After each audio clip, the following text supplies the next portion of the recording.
5 years with regard to the manner in which the budget will be presented, specifically Part B. Very quickly, what is it that we can expect as far as that change is concerned? Karishma Asudani.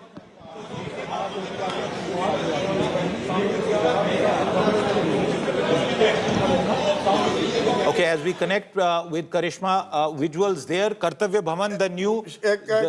Karishma is joining us. By the way, just to say, you wanted to know what sari. Remember, Tamil Nadu goes to the polls in about 2 months from now. So it's a Kanjivaram sari. Nirmala Sitharaman comes from Tamil Nadu, Rajya Sabha MP from Karnataka.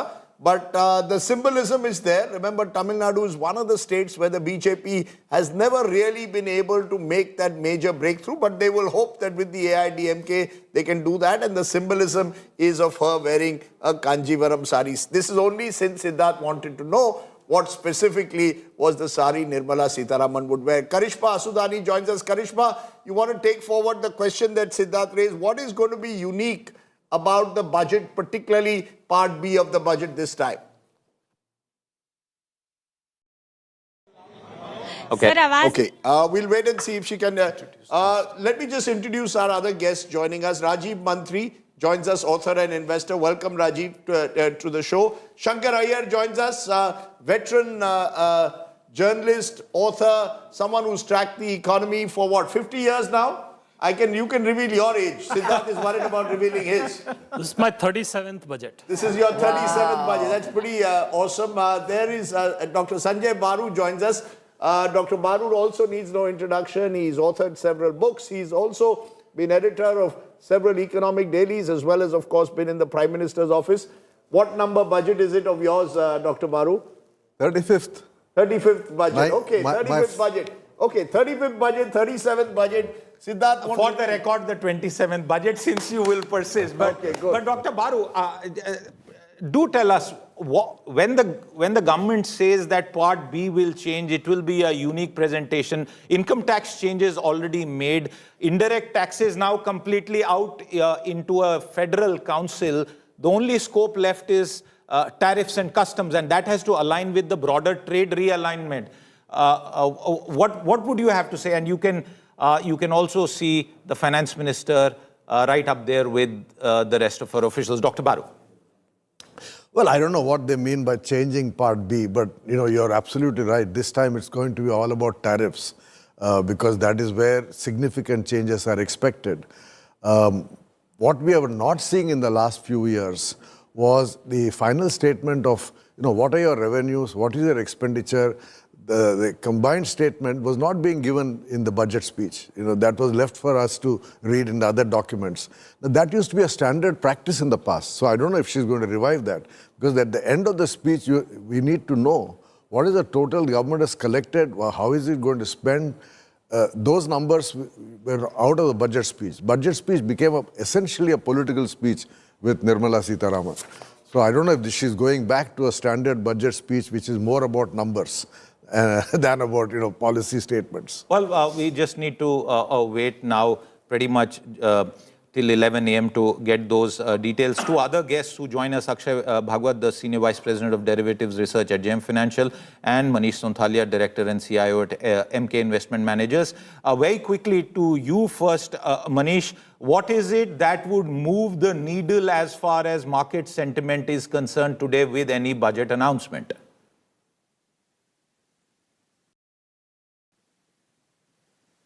You're on mute. You're on mute. Manish, you are on mute. The only statement which the markets would be watching out for carefully would be the taxation part. LTCG, STCG, STT.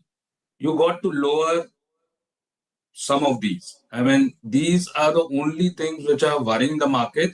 Apart from that, the fiscal deficit number at 4.2%, your nominal GDP growth assumption of 10.5% translating into revenue collection, and incentives for exports because tariffs are hitting us, and plus your capex number. Of course, fiscal 26 will be left with some sort of revenue shortfall as things stand today.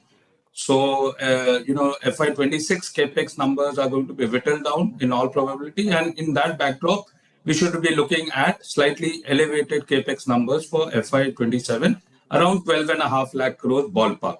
Plus the borrowings number, gross borrowings number at around 16.5 lakh crores. If these things do come about, markets are going to fly. Sakshi, take it ahead with Akshay for us.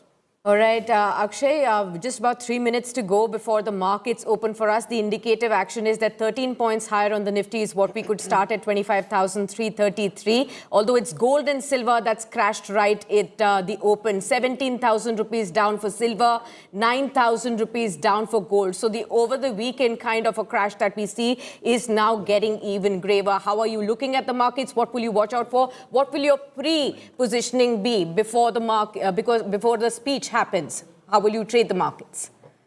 Good morning to all. Good morning, Sakshi. And it feels so good to see so many cheering faces on a Sunday morning.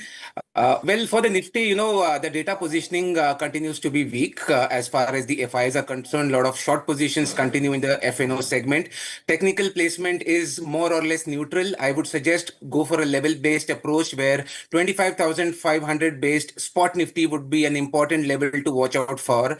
There might be some bit of an uptick in the initial first hour before the budget announcement. 25,400, 25,500 may be tested, but we need to be a bit more careful. Only if market sustains about 25,500, I would recommend to go for a buy position. Otherwise, it's more of a muted approach the market might give to the budget today. Let's focus on some prices that have already come in. The Nifty Metals Index, ladies and gentlemen, is going to open 3 percentage points lower.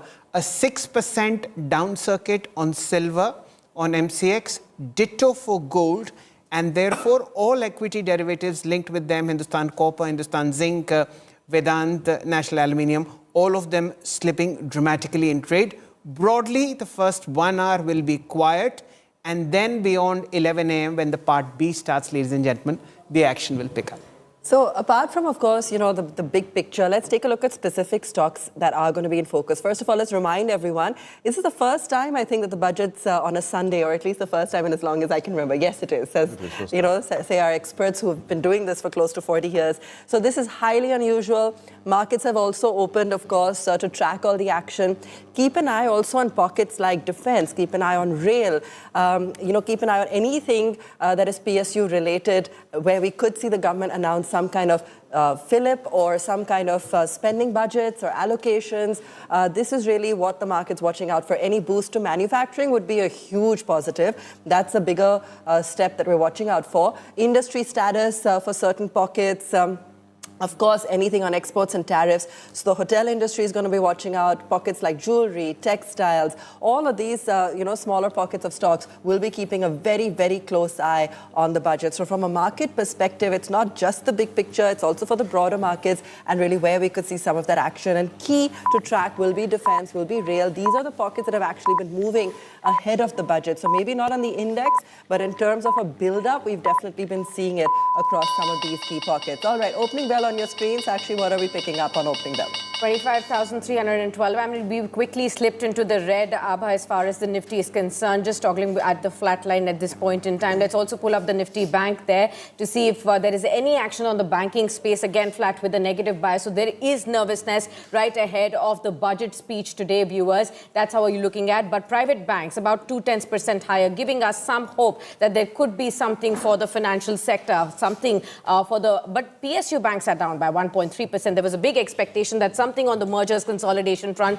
could be announced there. Broader markets taking a hit, 0.7% down for the mid-cap 100 index. Look at the small caps, even further down, 1.1% lower. So the larger mood, the broader market sell-off is pointing out to some nervousness. India Wix, the volatility index that tracks the greed and the fear in the markets, that's up by 3.9%, clearly indicating to a lot of nervousness on the D Street. Metals index, looking at and mirroring the gold and silver fall. It's again 4% down. What Shell was pointing out, on Friday we had a massive 5% fall there. And the stocks that have been tracking, copper, silver, all of those stocks are down in double digits, about 15.5% lower for Hind Copper. Look at also in Zinc at this point in time, a 10% lower circuit for Hindustan Zinc at 565. So all those gains that we've got in the last 1 month, many of them are going away. Hindalco down by 5%. Shell, what else are you watching out for? Well, Sakshi, the top 5 losers are either metal stocks or related metal spaces, including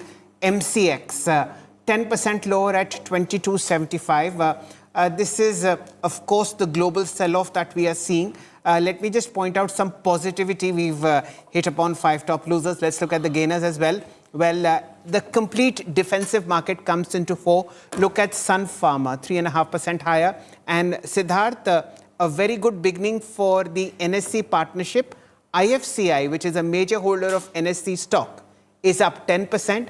It's the top gainer. You have Escorts in the green, 2.5% higher. The Nifty Auto Index doing pretty well because we are looking for the auto numbers to come in. And of course, the likes of Zentech ahead of the defense budget, 2% higher.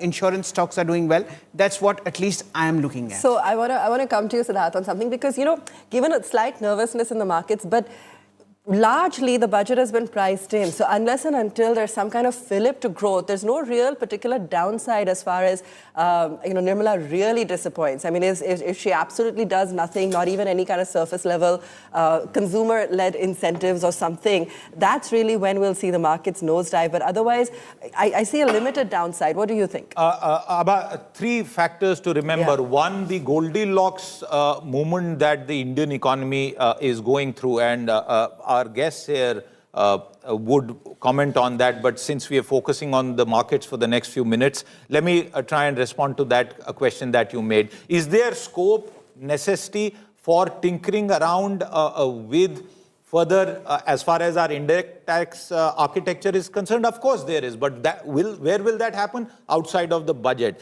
Is there necessity to look at further direct tax changes? Well, there could always be at the margins changing this, changing that. But remember, we are now in an environment where the government of India, the finance ministry, wants everyone to move to the new tax regime. No exemptions, lower thresholds of taxes to pay. And therefore, that is a policy direction that will continue. Therefore, what is left? It is customs tariffs. Now, customs tariffs used to take a lot of time in the budget speech. Dr. Baru would recall that it sometimes used to be 20, 30 minutes plus, including the days of Pranab Mukherjee as the finance minister. He brought that back when he came back to the finance ministry 2009 onwards. So effectively, the scope to tinker around with taxes and tariffs is limited to that extent. So what does it leave with? A statement of medium-term priorities, because remember, one of the criticisms of our budget-making process is you announce something on 1st February. By the time the first policy architecture is made, half of the next fiscal year is gone. And that is why implementation becomes an issue, and outcome budgets were supposed to fix that for us. So I would say, don't surprise anyone negatively. Continue down the path of fiscal consolidation and solid, factual, credible numbers. Go ahead. Please. Let me just mark the markets. Nifty Metals Index, Sakshi, is now down 4.5%. This comes after Friday's loss of 5.2%. In the red are the PSU Banking Index, 1.35% lower. Remember, ladies and gentlemen, this is very heavy profit booking, nothing much to be worried about. We had seen a very sharp rally in the metal prices as also in PSU Bank. So money is moving from the book into the bank. Small cap index is down 1.2%. And it's a very light start to the market, Siddharth. 1,057 shares in the green, 1,200 in the red. The market is light. It could pivot if there is something interesting on the tax side. Well, we have seen pivots in the past that used to happen when Part B would start. But Chetan Bhutani, who tracks infrastructure for us, standing by at Vijay Chowk. Chetan, very quickly, give us a sense of what the continuing focus for capital expenditure will be. Will it be in-line trend with what we have seen over the past few years, especially post-COVID, or should we expect a major change?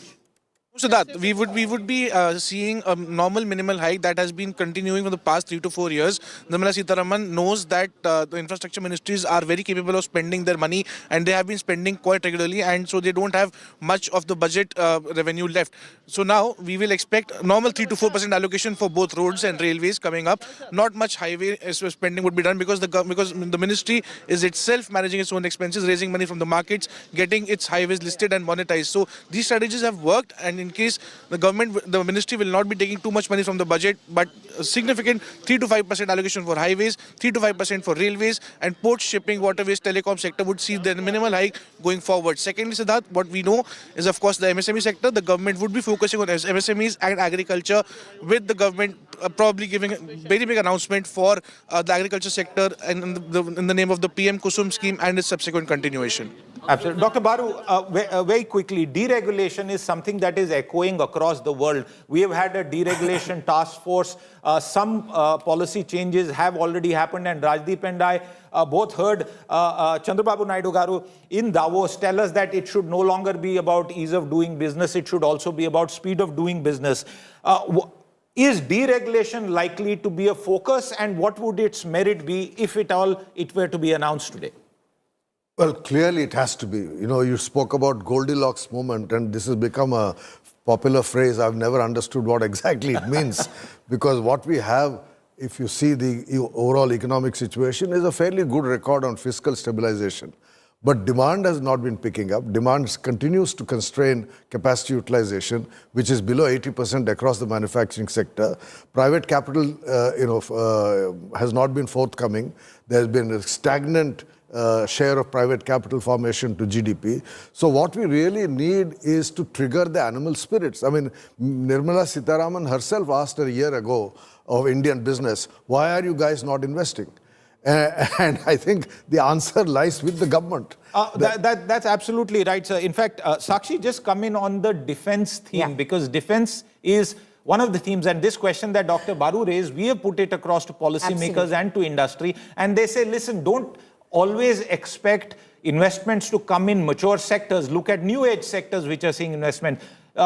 Explain this point of view from the defense pack on the screen. Sakshi Batra. Today, defense sector is up by about 0.5%. So looking at it, there is a high expectation that there could be a higher allocation. Remember, this is the first budget after Operation Sindoor. So that's why this is going to be extremely important. We have been seeing a slew of announcements where the Defense Acquisition Council has been announcing massive orders over the last 6 months. This time around, again, there is an expectation. How much could that defense outlay increase by is the question. Will it be 10% all the way to 25% as well? That's the broad range that most of the experts are expecting. What it comes out to be finally is something that we will have to watch out for in the speech. But definitely, defense is going to be a talking point in the budget this time around. There will be a higher allocation in the budget, that the government will be doing. That's for sure. What is the percentage outlay? Plus, I think, Siddharth, the big question is, given the, lower headroom that we have shortfall of tax collections here.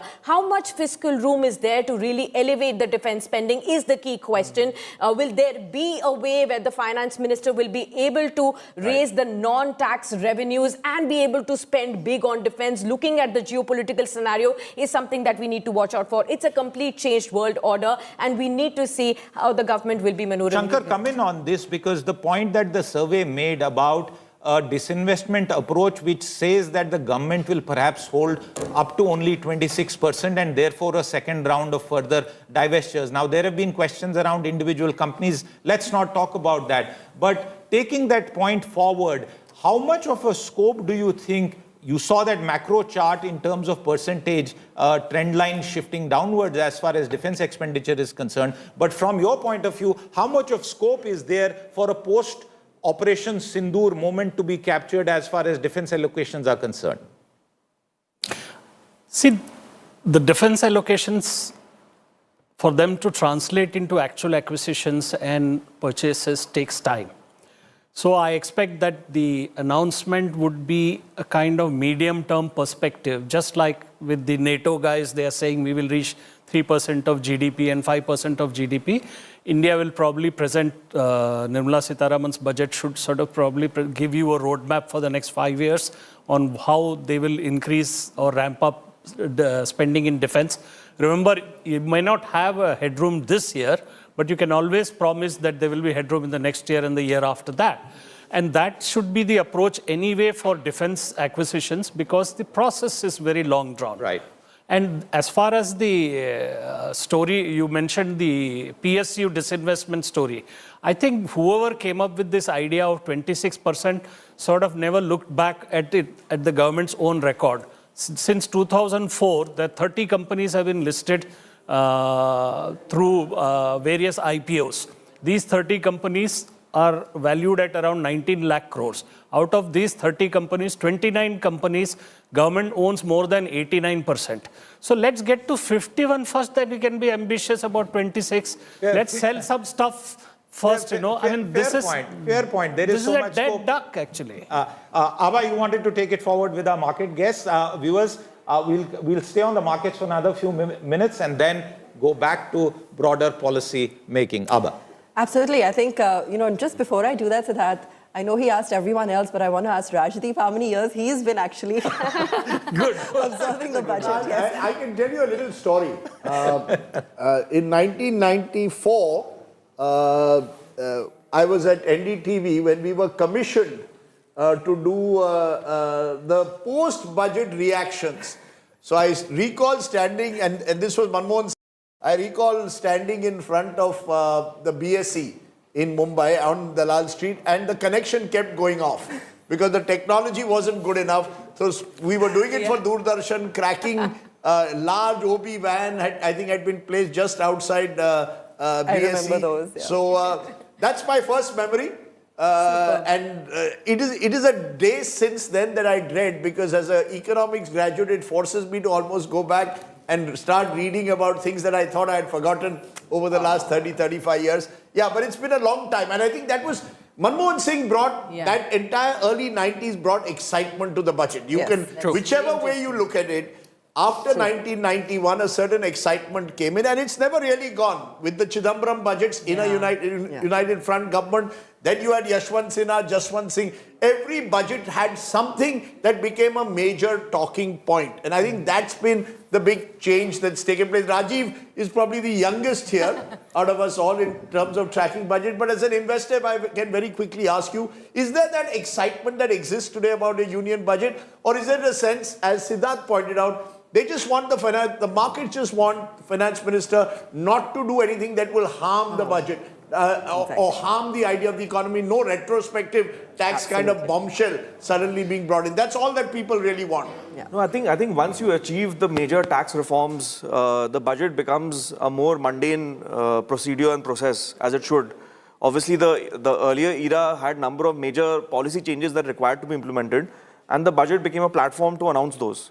And also, so much more happens outside the budget, and you've got the geopolitical risks that are taking place. I know friends of mine who are more interested to know what Donald Trump's going to do with Iran, which they fear is going to have far greater impact than what happens at home. He's made an announcement today that India has agreed to buy oil from Venezuela and not Iran. Now, he does these statements. But Rajdeep, that's fair enough. 2 days back, Prime Minister spoke to Delcy Rodriguez, Venezuelan stopgap president or Maduro's stand-in president. So but why should Donald Trump, my only problem is, why should Donald Trump be making that announcement? We are a sovereign nation. There is really no announcement. We've always been buying Venezuelan crude. It was the US and allies who sanctioned Venezuelan crude. We couldn't buy it and we had to switch. Now if it's available on the market without sanctions, it's my point is, why should Donald Trump be making whatever decisions are taking us off? Anyway, the pictures coming in are part of the ritual of budget making, where the finance minister meets the Rashtrapati,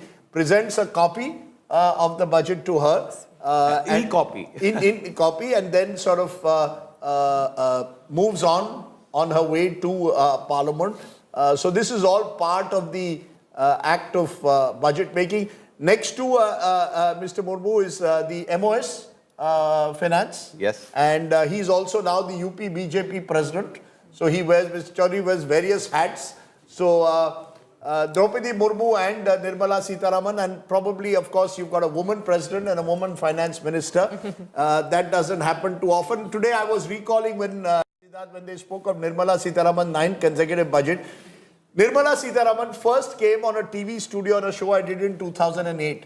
And the only reason is I rang up the BJP person and said, I want an English-speaking spokesperson. Because they were giving me only Hindi-speaking spokespersons on an English language show. And they said, oh no, we've got this new spokesperson. Would you like her? I said, sure.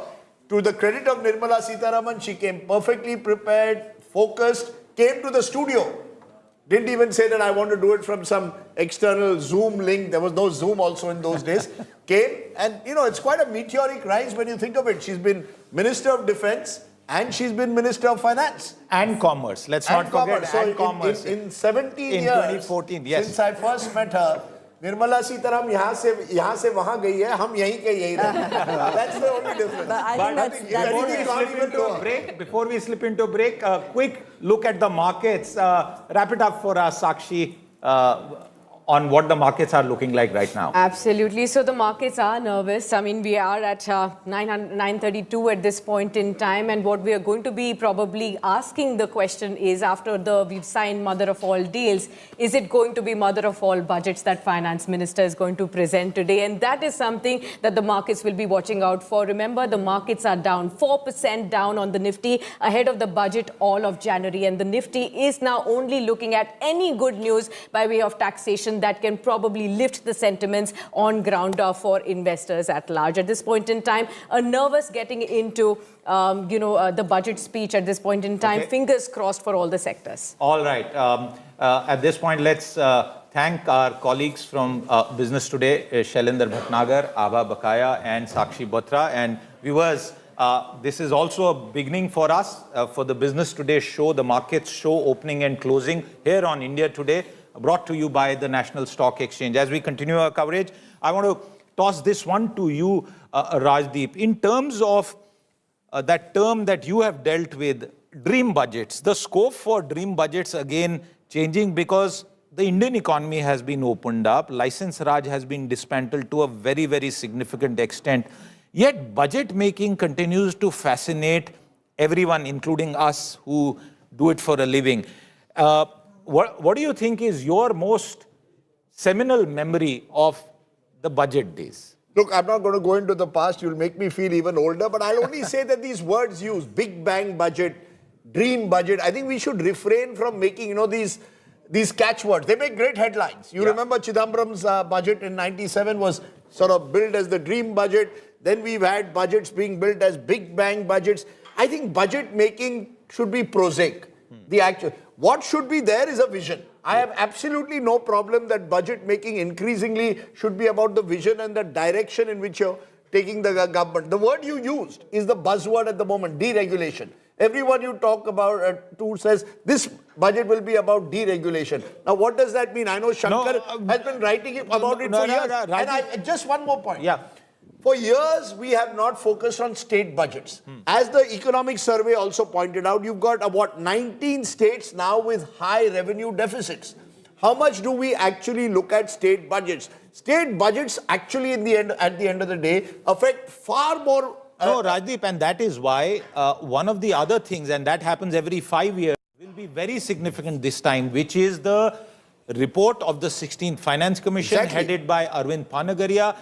That will now decide what will be the share of states in the overall central kitty. And remember, from 2000-2001, it's gone up from 29.5% to 41%, with that additional 1% of 41 being on account of Jammu and Kashmir. And remember, I think for the state governments, they will perhaps, state finance ministers, state chief ministers will be looking at that with a great focus, because it's also about the so-called alleged north-south divide, which is also played out politically, and the allegations that the center is pulling back funding. See what is happening on G bill. Sure, and you've got 4 big state elections in just a couple of months. So we've seen in the past, budgets have been at sometimes influenced by immediate electoral considerations, which is why I said you want a broad vision. You don't want to look at just the next 3 months, and to the credit. Which is why the promise of the government that 75 years might be a change. We might just see this whole changing once again. We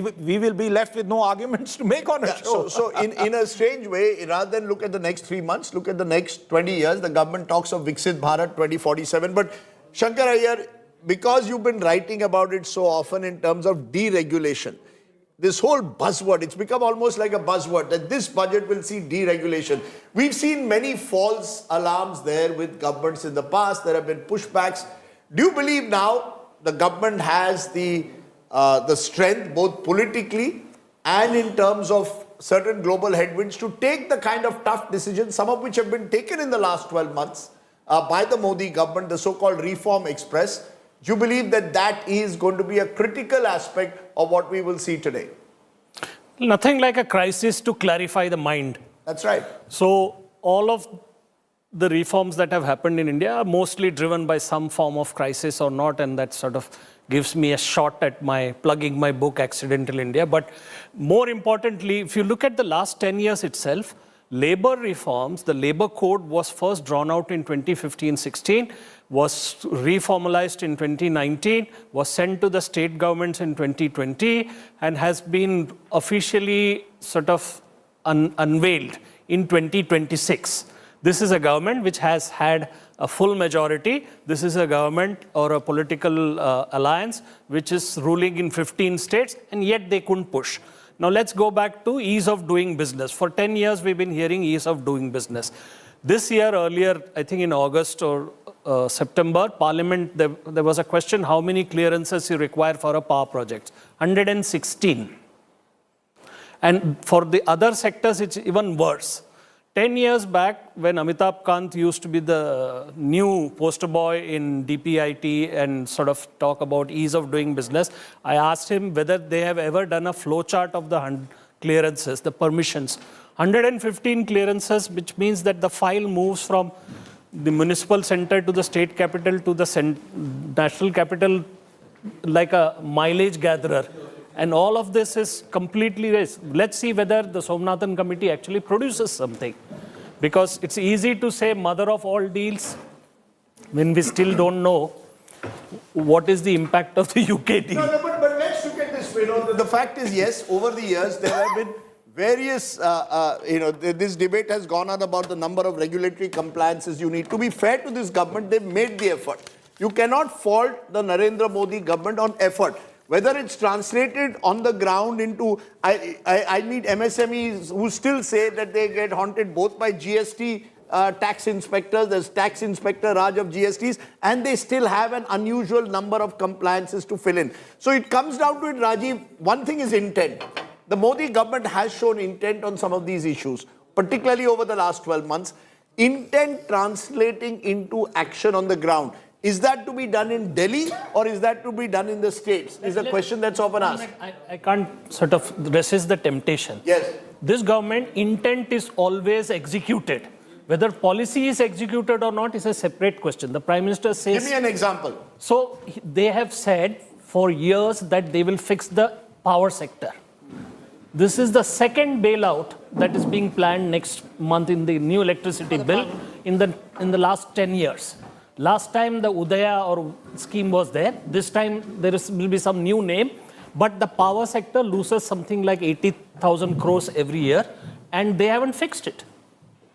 Very quickly, Rajiv, yes. Do you believe, where is the block for intent? The buzz is that this budget will be about a vision statement. It's one thing to have a vision. How do you translate the vision into action on the ground in a country of a subcontinental size with chief ministers, many of whom believe they are just as powerful as Delhi? So some of these items are in the union list, and thus the central government has to drive them. But many of the items, like we discussed, are also now state subjects, and which have to be driven by different states at different levels. But 19 states with huge revenue deficits before every election, the kind of freebie culture that it is. There is the double engine sarkar now. No, but whether it's double engine, triple engine, the fact is across the board, they should implement these reforms. Yeah, one political intent which is being displayed perhaps is also in the choice of the sari of Finance Minister Nirmala Sitharaman. I'm going to put that out. It's very interesting that she is wearing a hand-woven Kanjivaram silk sari, sending a message to Tamil Nadu. And if you look at, this is her 9th consecutive budget. And from 2019 to 2026, the transition has been rather very, very interesting. Last year, the message was going to another poll-bound state, that is my home state of Bihar, where she chose to wear Madhubani print sari. This time it is Kanjivaram, honoring perhaps the Tamil Nadu's age-old weaving legacy. So that is how it has been from Ikkat to Bomkai to Katha and to Madhubani. So the message is very clear that the intent and, of course, the political messaging is for one of the poll-bound states, which is Tamil Nadu. We should be prepared for some SOPs to come in for also Bengal and Tamil Nadu, keeping in mind that. But just look at the transition, Rajdeep. Sure, but 2019 to I 2026. take your point, but style, you see, this is Sanjay Baru, as someone who worked closely with government over the years. Is there a tendency of finance ministers to play to the gallery as well? That this is their big day in the office, so they need headline, whether it's the sari you wear, whether it's the kind of, there has to be sher or shairi that Prime Minister Manmohan Singh as Finance Minister would resort to. Otherwise, a very careful man, suddenly on budget day, you would hear the Finance Minister remembering fairs or poets of the past. Do you believe style sometimes overcomes substance? Because substance goes well beyond, well beyond what happens in the budget. This is what television has done to the union budget. You asked earlier, since when I was covering the budgets. Yes. In fact, 40 years. 1985 was the first time that I actually sat in Parliament listening to the union budget. VP Singh was the finance minister. It was not on television, right? When live television started on budget day, finance ministers have become, first of all, conscious about their national audience. And increasingly, governments have used the budget speech as a political speech. I think, we've been talking about the significance of the budget. Really, Part B was the only part of the budget which was important in the old days. Because you talked about taxes, you talked about customs, duties, etc. All that is out, right? All that is mostly out. That's why I said this year, the budget will be largely about tariffs. And that is why, Rajdeep, perhaps the point that Dr. Baru is making, more attention in the political economy terms should focus on the 16th Finance Commission report. That will be significant. I just want to make a quick interjection. Yeah, please go ahead. Shankar, you said you were plugging your book about the accidental India.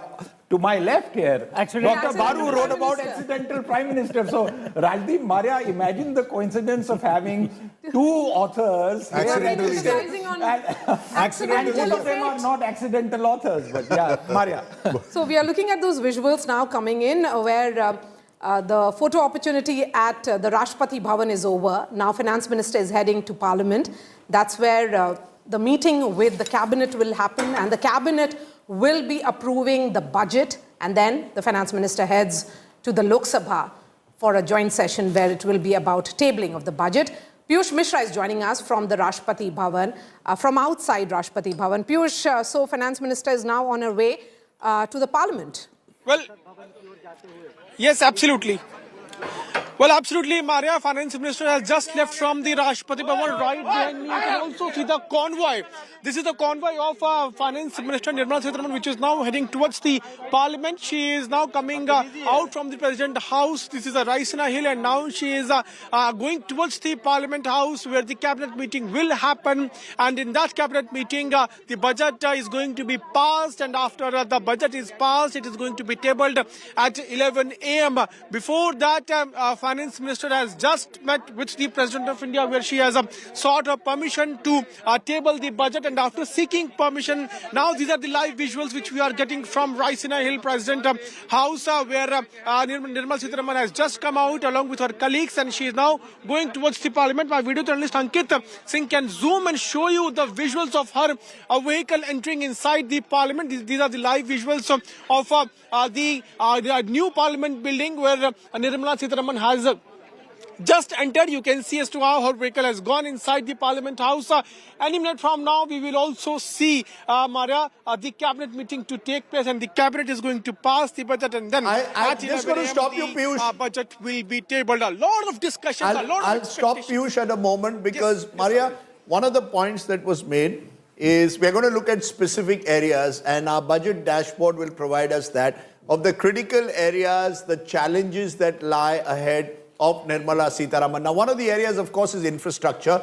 The Narendra Modi government has focused a lot of its political equity and financial equity, if you want to call it that, on building a strong infrastructural base. They've tried to make sure that that becomes, in a way, a big talking point.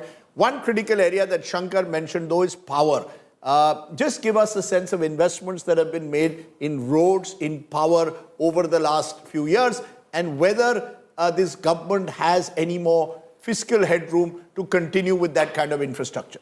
I'm looking at the roads first. Remember, the government has been emphasizing that it is spending a lot in building infrastructure. So look at this graphics. This is essentially talking about the road infrastructure over the last few years, particularly financial year 2020 onwards. There has been overall the number of highways built per year that has gone up. If you look at it, it has moved up to 13.3K per kilometer. These are the visuals now coming in from the main gate of the Parliament of India, where the entire team, this is the budget drafting team, along with Finance Minister there. This is the second round of photo opportunity, and then she heads inside. I'm looking at that visual, Rajdeep, and as a woman, I want to highlight also the second woman who has been involved in this drafting, along with the Finance Minister, that is the DEA. A word on her, Siddharth. This is rather interesting because the focus has been... Well, Anuradha Thakur Maria is actually one of the stars in policy making. The Department of Economic Affairs, one of the most crucial departments in the Ministry of Finance, because pretty much everything, including the appointment file for the governor of the RBI, goes through her. So I think obviously chosen for her merit and performance, and clearly this has the hallmark, this budget, of a very capable set of officials. But remember, this is also a unique budget in the sense that there is no finance secretary. Rajdeep, that's usually the process, that the finance secretary is considered the first amongst equals and convenes the entire process. So I guess in some ways, the finance secretary not being appointed, the reasons are not known publicly. But I thought that is also Dr. Baru appoint. I believe the cabinet secretary is doubling up as the finance secretary. Well, he was one of the best policymakers that we have seen in North Block for. But would that be the first occasion in the country's history that you have a budget exercise taking place without without a full-fledged? I don't think it's ever happened that you would not have a finance secretary at a time when the budget is in place. Absolutely. I mean, that, it certainly is a question worth asking. Why don't you need a full-time finance secretary, surely, Mr. Zarabi, don't you? Absolutely. I mean, the government should be giving you a reason. You're saying... Well, I think it really does. The finance secretary is not a post. It is the first among equals. But that role has obviously been performed by... It's a 12-member committee which has been involved in this drafting. Maria, since you have the budget dashboard, I wonder if you have the data on GST collections, if at all it's there. But the reason I ask is, viewers, we just have had the latest GST data come in, and this broader point. So this is the number here. Yeah, okay, let's go ahead. This is about the GST collection annually. If you look at the larger picture, for financial year 2025, it is around 16.5 lakh crores. In 2024, it was 22.1 lakh crores. So remember, it was in the second half, around October, is when the second generation GST reforms were brought in. So the government's calculation certainly has been that this will increase the overall GST collection. Projection for Maria, this year. you keep that data on screen because we have the latest January month data, and there's a political economy story which Rajdeep, Maria, our guests could reflect on. Net GST collections in the month of January are up 6.8%. But the most interesting part, if you see from a GST, and we know the way it is calculated, Haryana has seen 27% growth. And the steepest decline at 46% is in the state of Jharkhand. Now, with the framework of GST, Shankar, does this sort of tell us that Haryana is now a powerhouse state that has gone beyond what it was 15, 20 years, 30 years ago? Naib Saini can be happy for 24 hours, but the fact is that this reflects the higher sales in automobiles and therefore the indent on the GST collections from Haryana. And Jharkhand is down because no mining has happened due to unseasonal rainfall, and the down numbers in total mining were visible in the GDP figures. So this is a one